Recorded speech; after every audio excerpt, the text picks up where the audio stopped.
What's up guys, this is Jamesbl0nde here with OnRPG.com. I'm bringing you a video of a new free-to-play game called Elsword. This is a two-dimensional, side-scrolling, beat-em-up style MMO published by the Killer Combo. I got to spend a couple hours playing the game and I just want to give you a brief overview and my thoughts on the game. Okay, so let's get started. When you get to the main character screen, you can choose from 4 different characters. You've got a 13-year-old boy swordsman, Elsword, which is the main character. You've got Aisha, which is a 15-year-old mage, your typical mage casting spells.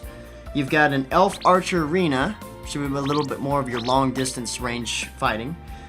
Raven, which is also seems like a swordsman, but he also looks real weapon-heavy. Once you've selected your character, the game gives you an option for a tutorial that teaches you the basic aspects of the game.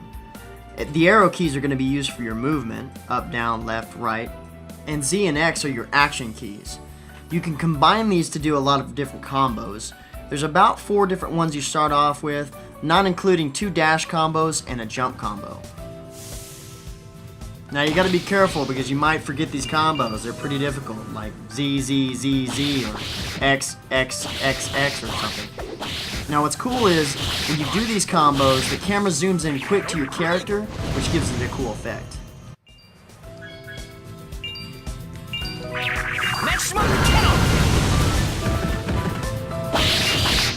Each character has 2 abilities based on a Z or X.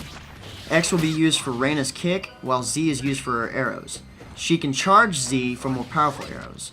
Raven, however, uses his epic sword on Z, and for his death claw, X. As far as your special skills go, you use A, S, D, and C.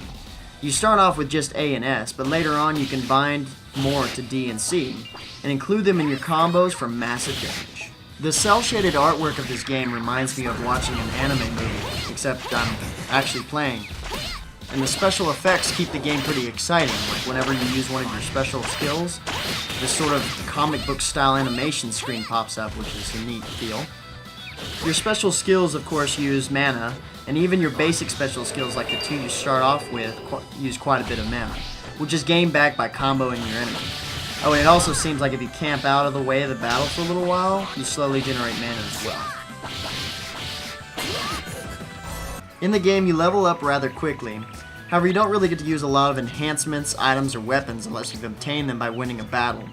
I didn't really see any of that until I was at level 12 or so.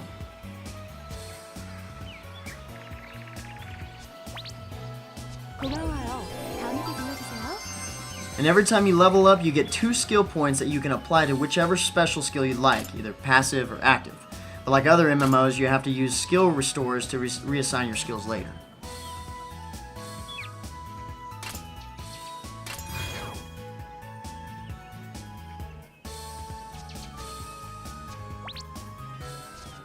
Gathering quests in the game is actually pretty convenient. The town is also set up in a 2-dimensional form, so you're not running around all over this 3D map to find your quests. And nearly every NPC you stop to will allow you to either enhance your items, sell your items, or buy new ones, at least when you get up to a higher level.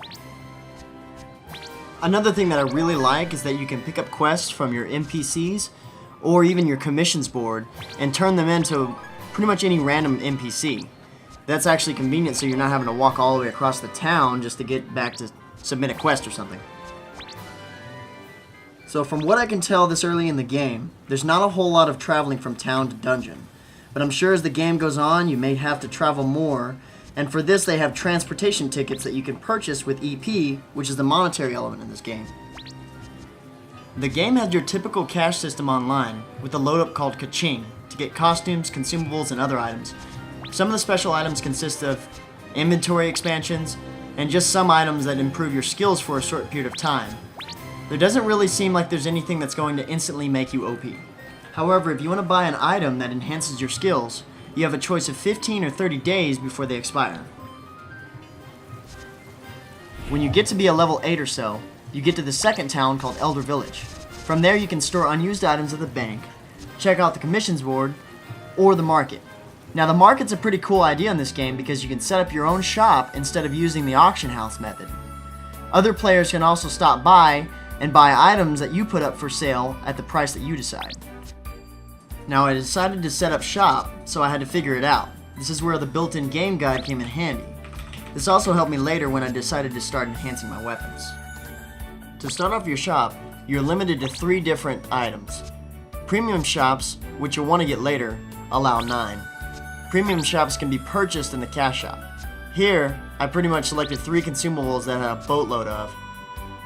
It does cost a fee to open up, and there is a 10% sales deduction fee for using the market, but these sales fees are not applicable to the premium shops. I can see the shop being a good place to sell a lot of your items, but I didn't like the idea that you had to stay at your shop in order for it to be up and running. Now when you get to level 10, which, like I said, is pretty quick, you can start PvP matches. From here you can earn a second type of currency in the game called VP, which is similar to the honor system in World of Warcraft, in which it enables you to buy specific items and enhancements that require it. This sort of currency system makes it rewarding to play PvP matches all day. Before I started a PvP match, I decided to check out the battle training arena. You can set up what type of enemy you want to face, how many, their skill level, and whether or not they attack. Just a cool little option in the game to get your skills up before getting owned against somebody online. For me, I got owned whether I did this or not. Lose! So I went ahead and played a couple of matches. PvP is really open. You can join a quick match or check out the lobby. A lot of different options. Deathmatch and team deathmatch is what I played. It was really fun, especially when there was 4 to 6 other players in the match. I strongly recommend finding matches with players at your level. Just joining a quick match won't do this for you, because otherwise, you probably just getting wrecked like I did.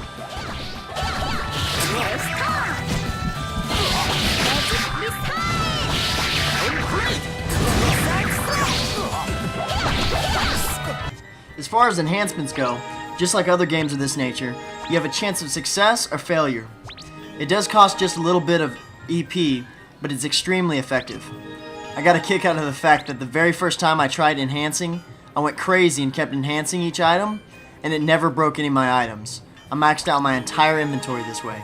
It never stops. It never stops. Never stops. It just keeps going.